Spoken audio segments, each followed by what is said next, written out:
জাতীয় দলে বারবার ব্যর্থ হচ্ছেন গোলকিপার মিতুল মার্মা। তবুও বাফুফে বাধ্য হয়ে তাকে খেলাচ্ছে, কারণ বাংলাদেশে সেরকম গোলকিপার নেই বললেই চলে। আনিসুর রহমান জিকো থেকেও যেন নেই। সেই যে মদ কাণ্ডে নিষিদ্ধ হয়েছেন, তারপর থেকে আর যেন তার কোনো খবরই নেই।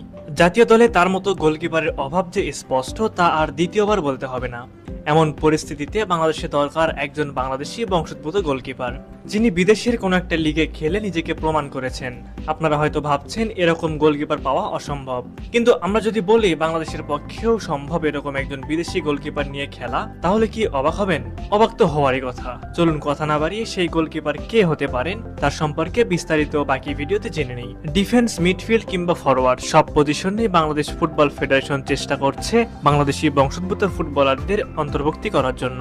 শুধুমাত্র গোলকিপিং পজিশন নিয়ে কোনো আলোচনা ছিল না, তবে এবার ঘটেছে সেই প্রত্যাশিত ঘটনা। বাংলাদেশের হয়ে খেলার জন্য আগ্রহ প্রকাশ করেছেন একজন ভয়ঙ্কর গোলকিপার, যেই গোলকিপারকে এবার টার্গেট করেছে বাংলাদেশ ফুটবল ফেডারেশন। বাফুফে চেষ্টা করছে যে কোনো মূল্যে সেই গোলকিপারকে যেন বাংলাদেশে নিয়ে আসা যায়। সেই গোলকিপারের নাম হলো সাইফ কেরাওয়ালা। সাইফ কেরাওয়ালা 27 বছর বয়সী বাংলাদেশি বংশোদ্ভূত আমেরিকান ফুটবলার। বাংলাদেশি এই গোলকিপারের উচ্চতা 6 ফুট 3 ইঞ্চি, যা তাকে বাড়তি অ্যাডভান্টেজ দেয় গোলপোস্টের নিচে। তিনি খেলছেন ইউনিভার্সিটি অফ ওয়াশিংটন অ্যাথলেটিক্স নামক দলে।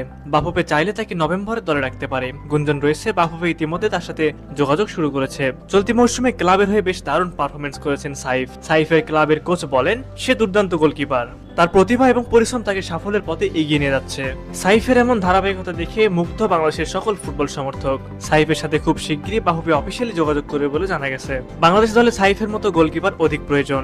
তার মতো গোলকিপারের অনুপস্থিতি দলে শূন্যতা এতটাই বাড়িয়ে দেয় যে বিতর্কিত গোলকিপার মেহেদী হাসান শ্রাবণ ও মিতুল মার্মার মতো গোলকিপার মূল দলে চান্স পায়। সুতরাং বাফুফের উচিত সাইফদের দিকে